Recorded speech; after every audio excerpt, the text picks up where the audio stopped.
নমস্কাৰ আজি 21 সেপ্টেম্বৰ অসমৰ লগতে ভাৰতৰ বিভিন্ন প্ৰান্তৰ পৰা ৰাতিপুৱাৰ কেইবাটাও খবৰ আহি পৰিছে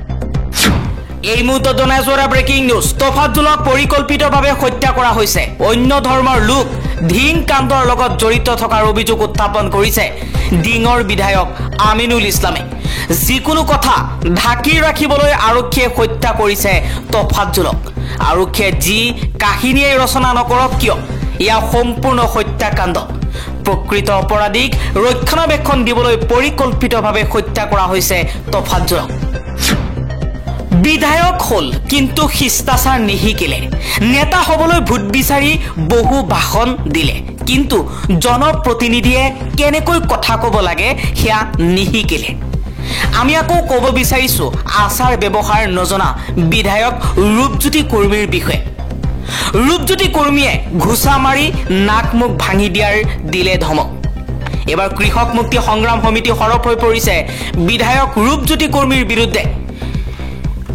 কৃষক মুক্তি সংগ্ৰাম সমিতিয়ে কৈছে এগৰাকী জনপ্ৰতিনিধিয়ে কৃষক মুক্তি সংগ্ৰাম সমিতিৰ দৰে এটা জাতীয় সংগঠন আৰু সংগঠনটোৰ নেতৃত্বক এনেকৈ মুকলিকৈ আক্ৰমণৰ ভাবুকি দিব পাৰেনে নে অসমত আইন কানুন নাই এতিয়া গ্ৰেপ্তাৰ হ'বনে ৰূপজ্যোতি কৰ্মী প্ৰশ্ন কৰিছে কৃষক মুক্তি সংগ্ৰাম সমিতিয়ে অগ্নিকুণ্ডত পৰিণত হৈছে অসম এফালে গৰম আৰু আনফালে নাই বৰষুণৰ অভাৱত পথাৰত শুকাইছে ভূমি অসহায় কৃষকৰ মূৰে কপালে হাত দিবলগীয়া অৱস্থা নামতহে কামৰ নহয় চৰকাৰী আঁচনি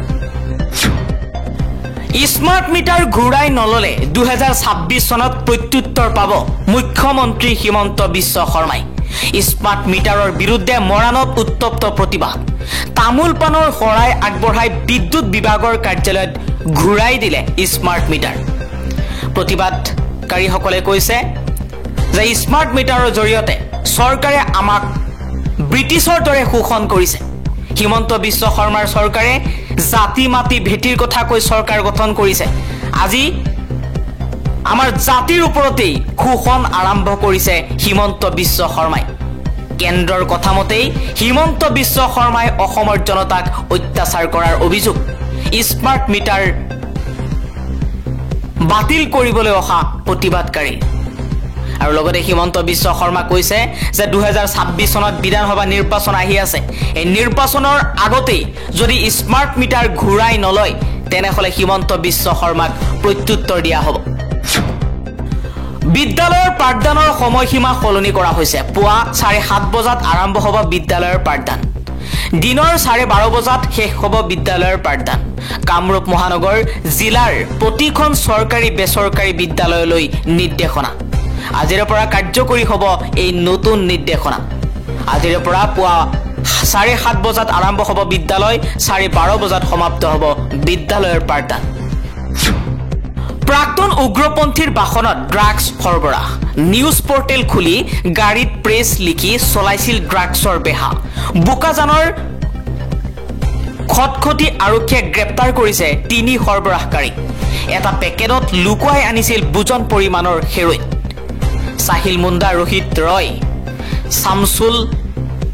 শামসুল নেহা নামৰ মহিলাগৰাকীকো গ্ৰেপ্তাৰ কৰা হৈছে সাহিল মুণ্ডা আদিবাসী উগ্ৰপন্থী আপলাৰ প্ৰাক্তন মুখ্য সেনাধ্যক্ষ 2023 2 জুলাইত আত্মসমৰ্পণ কৰিছিল সাহিল মুণ্ডাই IBN 24 নামৰ নিউজ পৰ্টেল খুলি সাহিল মুণ্ডাই গাড়ীত লিখি লৈছিল প্ৰেছ আৰক্ষীৰ চকু ধুলি দি চলাই আছিল ড্ৰাগছৰ বেহা 5টা মোবাইল পৰ্টেলৰ লোগো বাহন জব্দ কৰিছে আৰক্ষীয়ে পুনৰবাৰ মিয়াক হুংকাৰ দিছে উজনি অসমৰ দল সংগঠনে জাতিতকৈ মিয়া ডাঙৰ নহয় বুলি পুনৰ হুংকাৰ মিয়াক উজনিৰ পৰিৱৰ্তে অসম তথা ভাৰতৰ বাহিৰলৈ যাব লাগে মিয়া শ্ৰমিক IS IPS চিকিৎসক আদি হ'বলৈ প্ৰতিযোগিতাত নামিব লাগে মিয়া ৰাজ্যত চলি থকা মিয়া বিতৰ্কৰ মাজতে 2 সংখ্যালঘু বিধায়কে বিশেষ পৰামৰ্শ আগবঢ়াইছে কংগ্ৰেছৰ নিলম্বিত বিধায়ক চেয়াৰমান আলী আহমেদে কৈছিল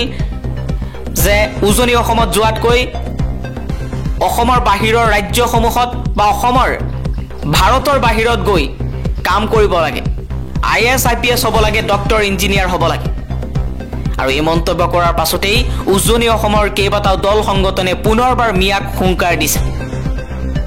উজনি অসমৰ দল সংগঠনৰ হুংকাৰ, জাতিতকৈ মিয়া ডাঙৰ নহয়। মুখ্যমন্ত্ৰীৰ চতুৰালিৰ পিছতো উজনিত ভেটি খহিছে বিজেপিৰ। গৌৰৱ গগৈৰ উত্থানত উজনিত স্তব্ধ হৈ পৰিছে বিজেপি। মুখ্যমন্ত্ৰীৰ চতুৰালিৰ পিছতো উজনিত ভেটি খহিছে বিজেপিৰ। উজনি অসমত বিফল হৈছে মুখ্যমন্ত্ৰী হিমন্ত বিশ্ব শৰ্মাৰ ৰাজনীতি। অসমৰ জনতাই হিন্দু মুছলমানৰ ৰাজনীতি ভাল নাপায়। অসমৰ জনতাই শান্তি বিচাৰে। তাকে নকৰি হিমন্ত বিশ্ব শৰ্মাই 2026 চনৰ নিৰ্বাচনী বৈতৰণি পাৰ কৰিবলৈ যি টি মন্তব্য কৰি আছে, অসমৰ জনসাধাৰণে শুনি আছে। এইবোৰ কথা অসমৰ জনসাধাৰণে নিবিচাৰে বুলি মন্তব্য কৰি কংগ্ৰেছ নেতাগৰাকীয়ে কৈছে যে হিমন্ত বিশ্ব শৰ্মাৰ অৱস্থা এতিয়া উজনিত নাইকিয়া হৈছে। উজনি অসমত সম্পূৰ্ণৰূপে বিফল হৈছে হিমন্ত বিশ্ব শৰ্মাৰ ৰাজনীতি। ৰাজ্যিক বিজেপিৰ সভাপতি ভৱেশ কলিতাৰ বিৰুদ্ধে ভঙাগড় আৰক্ষী থানাত APCCৰ এজাহাৰ। বিজেপি সদস্য হলেহে অৰুণোদয় আঁচনিৰ ধন পাব বুলি কৰা ৰাজহুৱা মন্তব্য সন্দৰ্ভত এজাহাৰ দাখিল। বিজেপিৰ ৰাজ্যিক সভাপতি ভৱেশ কলিতাই কৈছে যে বিজেপিৰ সদস্য হোৱা লোকসকলেহে অৰুণোদয় আঁচনিৰ সুবিধা লাভ কৰিব। এই মন্তব্য কৰাৰ লগে লগে কংগ্ৰেছে কৈছে যে অৰুণোদয় আঁচনিৰ নামত দিয়া ধন অসমৰ জনতাৰ টেক্সৰ টকা। গতিকে হিমন্ত বিশ্ব শৰ্মাৰ চৰকাৰে কিয় বিজেপিৰ সদস্য হলে অৰুণোদয় আঁচনি দিব বুলিও প্ৰশ্ন কৰিছে। 3,30,00,000 জনতা, 2,90,00,000 হিতাধিকাৰী। উন্নত নহয় হিতাধিকাৰী প্ৰধান ৰাজ্যত পৰিণত অসম। ঋণগ্ৰস্ত ৰাজ্যত ৰাইজক নগদ ধনৰ প্ৰলোভনৰ ৰাজনীতি। জনতাক উৎপাদন এৰি পৰ মুখাপেক্ষী কৰাৰ প্ৰচেষ্টাত নামি পৰিছে বিজেপি চৰকাৰ। উদ্যোগত নাৰী সুৰক্ষা নিশ্চিতকৰণৰ দাবীত DYFIৰ স্বাক্ষৰ সংগ্ৰহ অভিযান। গুৱাহাটীত DYFIৰ কামৰূপ মহানগৰ জিলা কমিটিৰ উদ্যোগত এখন সংবাদমেল আয়োজন কৰা হয়। সংবাদমেল সম্বোধন কৰে লিটুমণি শইকীয়া আৰু উৎপলা দাসে। উদ্যোগত নাৰী সুৰক্ষা নিশ্চিতকৰণৰ দাবীত কনকলতা মৃত্যু দিৱসৰ পৰা আৰম্ভ কৰি 10 দিনলৈ DYFIৰ চহী সংগ্ৰহ অভিযান। শেহতীয়াকৈ সমগ্ৰ দেশজুৰি মহিলাৰ বিৰুদ্ধে সংঘটিত অপৰাধৰ সংখ্যা ক্ৰমাৎ বাঢ়ি অহাৰ পৰিপ্ৰেক্ষিতত যোৱা 8 ছেপ্টেম্বৰত DYFIয়ে গুৱাহাটীত নাৰী সুৰক্ষা সম্বন্ধে শিলপুখুৰী ৰাজহুৱা নামঘৰ প্ৰেক্ষাগৃহত এখনি আলোচনা সভা অনুষ্ঠিত কৰে।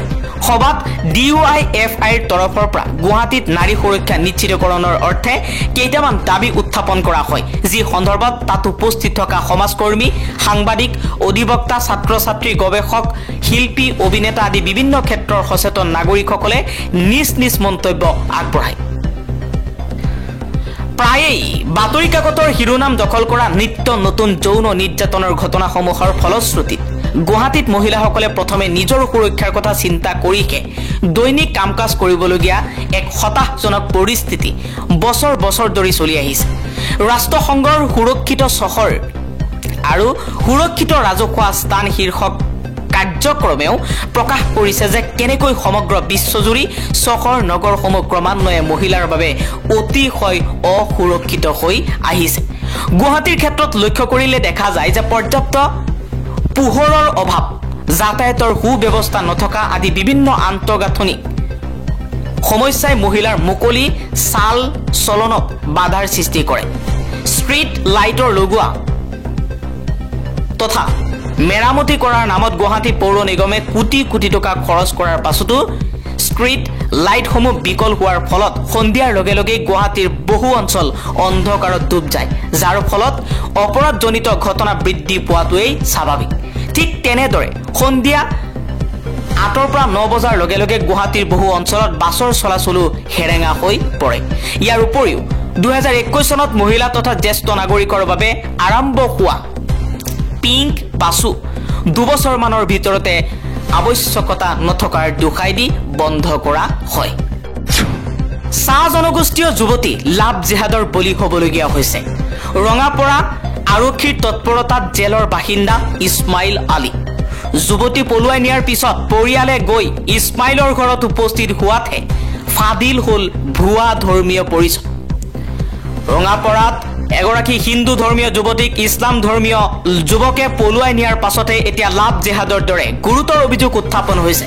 অভিযোগ অনুসৰি ইছলাম ধৰ্মীয় এজন যুৱকে নিজকে হিন্দু ধৰ্মীয় যুৱক হিচাপে পৰিচয় দি প্ৰেমৰ সম্পৰ্ক গঢ়ি তুলিবলৈ এগৰাকী যুৱতীয়ে সম্পৰ্ক স্থাপন কৰিছিল। পাছত এই যুৱকজনে বিভিন্ন প্ৰলোভন দি যুৱতীগৰাকীক পলুৱাই নিয়াৰো অভিযোগ উঠিছে। যোৱা 16 ছেপ্টেম্বৰত এই যুৱকজনে চাহ জনগোষ্ঠীয় যুৱতীগৰাকীক পলুৱাই নিয়াৰ পিছত যুৱতীগৰাকীৰ পৰিয়ালৰ লোক তেওঁলোকৰ বাসগৃহত উপস্থিত হোৱাতহে প্ৰকৃত সত্য পোহৰলৈ আহে। নিজৰ পৰিচয় সলনি কৰা এই যুৱকজন মিট সাপ্লাইৰ ইছমাইল আলী।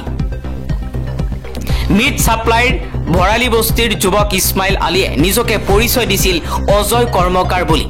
এই পৰিচয়ৰেই যুৱতীগৰাকীৰ সৈতে প্ৰেমৰ সম্পৰ্ক গঢ়া ইছমাইলে আনকি যুৱতীগৰাকীৰ পৰিয়ালৰ আগতো নিজকে চাহ জনগোষ্ঠীয় যুৱক হিচাপে পৰিচয় দিছিল। 16 ছেপ্টেম্বৰত যুৱতীগৰাকীক ৰেলেৰে ইছমাইলে পলুৱাই নিয়াৰ পিছত যুৱতীগৰাকীৰ পৰিয়ালৰ লোক গৈ ইছমাইলৰ বাসগৃহত উপস্থিত হয়। তেতিয়াহে তেওঁলোকে ইছমাইলৰ পূৰ্বে দিয়া চাহ জনগোষ্ঠীয় পৰিচয় আৰু অজয় কৰ্মকাৰ বুলি নিজকে দিয়া পৰিচয়হে ভুৱা সেয়া প্ৰমাণিত হ'ল। ৰাহুল গান্ধীৰ বিৰুদ্ধে দিছপুৰ কৰিমগঞ্জ থানাত বিজেপিৰ এজাহাৰ।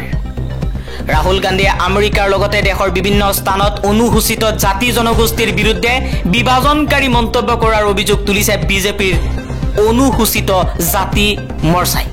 দিছপুৰ আৰু কৰিমগঞ্জ থানাত ৰাহুল গান্ধীৰ বিৰুদ্ধে মৰ্চাই দাখিল কৰিছে এজাহাৰ। কংগ্ৰেছ নেতা ৰাহুল গান্ধীয়ে ভূমিপুত্ৰ অনুসূচিত জাতি আৰু অন্যান্য পিছপৰা জাতি জনগোষ্ঠীৰ সন্দৰ্ভত বিভাজনকাৰী আৰু উচতনিমূলক বক্তব্যৰে বিভিন্ন জাতি আৰু জনগোষ্ঠীৰ মাজত সংশয়, বিভাজন আৰু অবিশ্বাসৰ বাতাবৰণ সৃষ্টি কৰাৰ অভিযোগ উত্থাপন কৰিছে বিজেপিৰ অনুসূচিত জাতি মৰ্চাৰ মহানগৰ জিলা সমিতিয়ে।